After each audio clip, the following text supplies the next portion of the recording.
When my daughter got home from a Christmas party at her grandparents' house, she was in tears. She looked upset as she quietly gave me a wrapped gift. "Look at this, Mom," she asked. "Why do I have to go through this?" I didn't know what to say. As soon as I opened the package, I knew it wasn't right. As a child, I instantly called the police to report what happened, which led to the gift giver's actions being made public and causing chaos. This event caused a lot of trouble in the family, and the person who did it had to deal with harsh results. I started a new job at age 34 after a rude comment from a previous boss. I am now 45 years old, and my younger husband works for the same company. At my current job, skills are more important than age or gender, and my husband, who was my boss at the time, was very supportive. We got married right away and now have a sweet fourth-grade daughter who loves to read and is kind to everyone. However, I don't get along well with my husband's sister. Even though I get along well with my in-laws, she doesn't like that I'm older than my husband and makes fun of how quickly we got married. It hurt to hear her say mean things about my age and the changes in my body from being pregnant, but I tried to keep my cool for my own peace of mind. Her attitude only changed after she had a quick wedding and moved away, which cut down on our time together and stopped her from making fun of me. This change lets me focus on getting ready to meet our daughter. Even though giving birth was hard, the birth of our daughter was a happy event in our lives that cleared the sadness that had been affecting our happiness. During the birth of our daughter, it was very important for me to have my husband's steadfast support and positive words.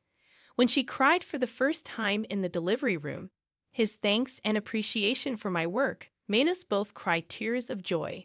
But 5 months after our daughter was born, my sister-in-law had a boy and started coming to our house again. Each visit took an hour. Her goal seemed to be to make negative comparisons between our kids and to say mean things about my age, which made my daughter feel bad. She said it was clear from the lines she said were on my daughter's face compared to her child's smooth skin. Her brazenness astounded me as I was adjusting to being a parent for the first time.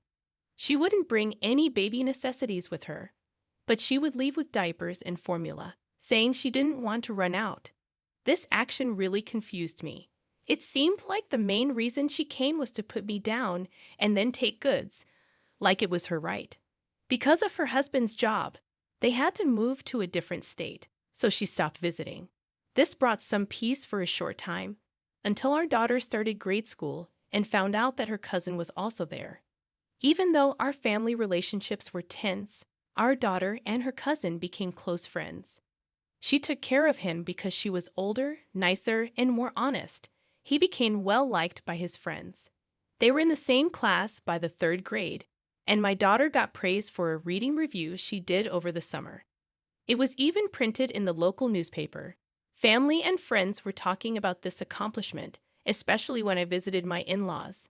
A lot of family members got together this time, maybe because my daughter got an award. But my sister-in-law seemed uneasy about the attention our family was getting. A woman claimed that it was unfair and said the famous book was meant for her son, even though the kids had already read both books and agreed to trade them. The fact that they chose which book report to write together was a team effort that my nephew liked. This event showed how the kids could share and help each other, which was very different from the adults' arguments and confusion.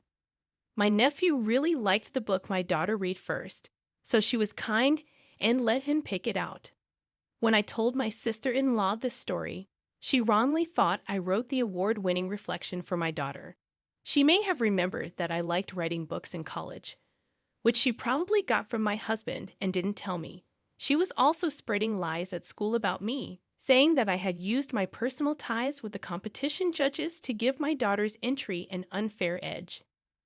The spread of these false charges made my daughter so sad that she stopped enjoying reading, which she used to really enjoy. For me, this was the last blow. I couldn't stand to see her so down, both because of the lies being spread about me and because she was the target of mean-spirited rumors. I told my husband about his sister's mean behavior toward me for the first time since we got married before I did anything else. This included taking clothes meant for our daughter, saying mean things about my looks while I was pregnant, and comparing me to a sumo wrestler because she thought babies couldn't tell the difference between gender-specific clothes. My husband agreed that it was time to involve his parents because he was so angry about his sister's behavior. He insisted on telling my sister-in-law about the problem in person, so he went to her house with his parents. Her initial happiness at having her family visit out of the blue quickly turned to shock when my husband gave her a harsh warning. When she was called out, she got angry and blamed me for exposing her to her favorite brother. By making herself the victim, she was trying to avoid taking responsibility. At first, I returned her calls because I thought she was trying to make things right. But it turned out she was just venting her anger. In the end, I set her phone number to go straight to voicemail, so when she tried to call, I didn't answer. I thought at first that she had lost interest when the calls stopped after a few weeks. It turned out that wasn't the reason, though. My in-laws hosted their first ever children's Christmas party in December, which made me wonder why they chose that month. No matter what, my daughter was thrilled to be asked. She remembered the fun Christmas party she had in kindergarten and hoped for something similar at her elementary school, but they couldn't hold one because of their policy on religious events. I'd often wonder why people have to strictly follow faith traditions when Christmas has become a holiday that people all over the world love and celebrate in their own unique ways. I've been noticing that some parents are very careful to keep their faith in mind when they talk about their kids. My daughter and I have celebrated Christmas quietly at home for the past 2 years, choosing to enjoy the holiday in our own unique way. She really liked the gift swap, which was one of the best parts of our party. This year, my in-laws offered a straightforward budget of $11 for a gift exchange at their Christmas party. My daughter and I went on a little trip to a nearby huge shopping mall to look for the right gift. She finally chose one of her favorite picture books because she wanted to tell someone else about the story and how much it made her happy. On the day of the party, she left with the gift and went to my in-laws' house, which was only a short bus ride from our house. After telling my mother-in-law that she was coming, she offered to pick her up from the bus stop. Later, she called to let me know that my daughter had arrived safely, which temporarily eased my fears. But the peace didn't last long. After only 50 minutes, the sound of the front door opening on a weekday caught me off guard. My husband was at work, and I was working from home while my daughter was on winter break. The scene I saw when I got there broke my heart. My daughter crying by the door. She gave me a gift-wrapped bag that looked like the things inside would make sense of everything. I found a scary card written in red ink inside the bag, along with a newspaper with her reading reflection torn into pieces. The card warned us not to be too cocky, or we might end up like the mutilated stuffed animal inside the bag, which was cut up and stained with red ink to look like blood. This upsetting act was not at all a harmless joke. When my daughter informed me that my sister-in-law had made this ominous gift, I was shocked. People agreed that adults would not bring gifts to the party because it was supposed to be a happy, kid-focused event. Still, even though I wasn't going with my daughter to the party, I was shocked to find out that my sister-in-law was there and did something horrible to my daughter. If my mother-in-law knew that her daughter was there, she would have told me because she always asked that we tell her about any problems her daughter caused. This misunderstanding upset me and showed that someone was trying to hurt us on purpose, but my mother-in-law didn't know about it. When my daughter got home from school, she was upset. I told her she should tell her grandma what happened. But before she could, my aunt spoke up and said that she hadn't called for her and that only kids from Christian schools were welcome. When my daughter asked me what a mission school was, I didn't know what to say. A family member was recently accepted into a mission school, which caused a lot of talk in the family. My sister-in-law's son went to a Christian kindergarten. We had heard of family members who didn't know they had ties to these kinds of schools until they started going. We made a different choice. For our daughter, we chose a neighborhood kindergarten and a public grade school. It looked like my sister-in-law used this as another chance to put down my daughter. The frightening gift my daughter got made me very angry, so I hurried to the police station and made it clear how serious the threat was. Even though the police didn't want to get involved at first and said it should be handled as a family problem, luckily a female officer saw how serious the situation was. She understood our fear and promised to visit my sister-in-law that evening with a warning. She knew that threats and violence within families are crimes that need to be reported. I told my angry husband about what happened during the day when he got home. He spoke out against his sister's mean behavior and called his parents, who were holding the Christmas party, but said they didn't know about it.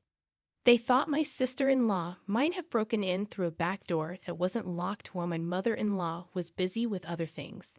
The little kids in the family were given the party to plan. After the police officer gave my sister-in-law a harsh warning about what would happen if she didn't change, my in-laws, worried that she might have done something wrong, called a family meeting to talk about it.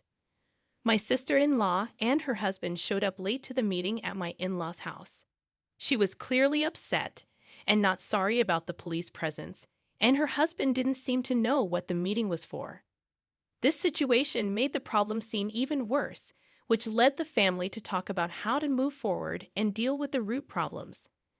When the husband of my sister-in-law's sister finally found out what his wife had done to our family, he was shocked.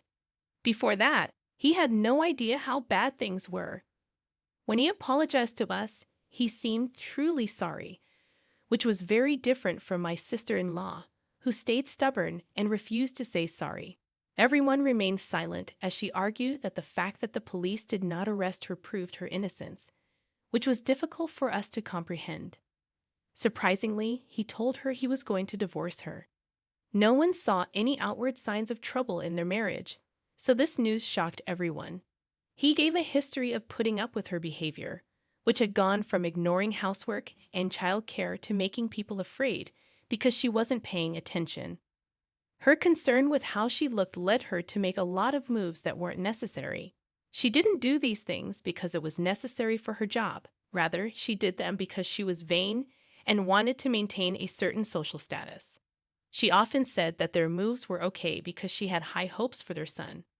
For example, she tried to get him into fancy kindergartens but failed, which made her feel even worse about herself.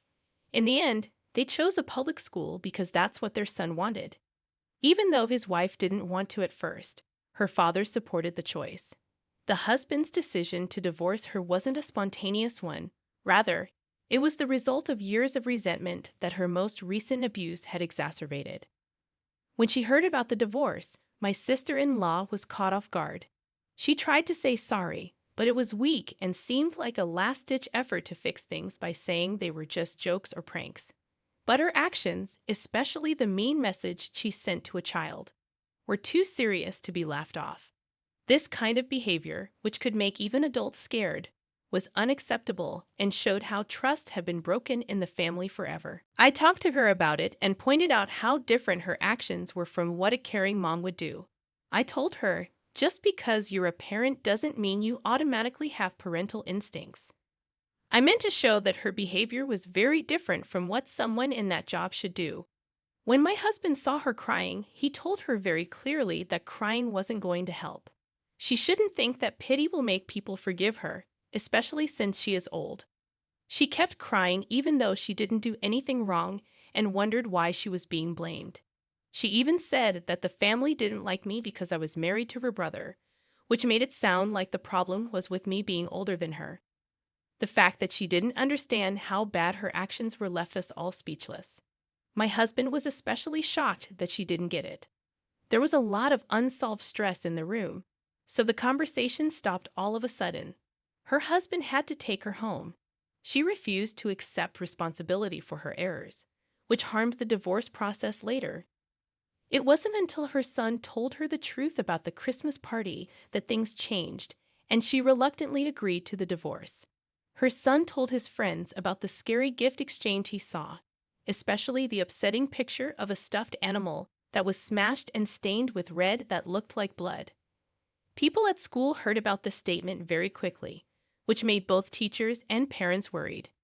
After this news came out, it was hard for my daughter to go back to school. The event And the rumors that connected her to her cousin's story made her feel down. People started to guess what link there was between her absence and what happened at the Christmas party, which showed how one careless action can change the lives of many people. I had thought that everything could have been taken care of quietly so that my daughter could go back to school when she was ready. When her cousin told her about the upsetting event, it wasn't to make her laugh.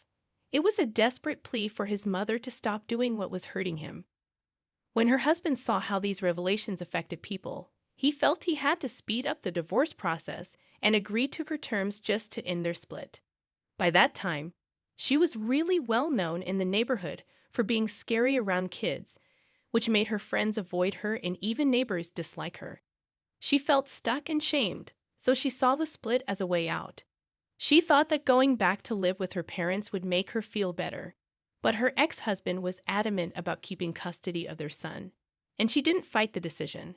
Instead, she coldly told her son that she didn't care about him because she was planning to get married again and kids were getting in the way of her plans. Her mean words made her son bravely turn her down. He told her he didn't need her in his life and that he was happier with his dad's care. He also told her not to talk to his cousin. When she went back to her parents' house, she was not allowed to stay, which made things worse for her. She had to deal with the effects of her acts by herself. Her downhill spiral put her in dangerous positions. For basic needs, taking out loans from sketchy sources, and then she disappeared from our lives. My husband and his parents decided not to file a missing persons report because they saw her absence as an answer. After that, my daughter got the courage to go back to school, where her cousin is still there to support her and promised to look out for her. Unexpectedly, this hard time has brought our families closer together, especially with my ex-brother-in-law, as we work together to help the kids. In the absence of my sister-in-law, my in-laws have taken care of and loved both of my grandkids with open arms. Now that she's not around, our family is at peace and has built a strong, trusted bond that was missing before.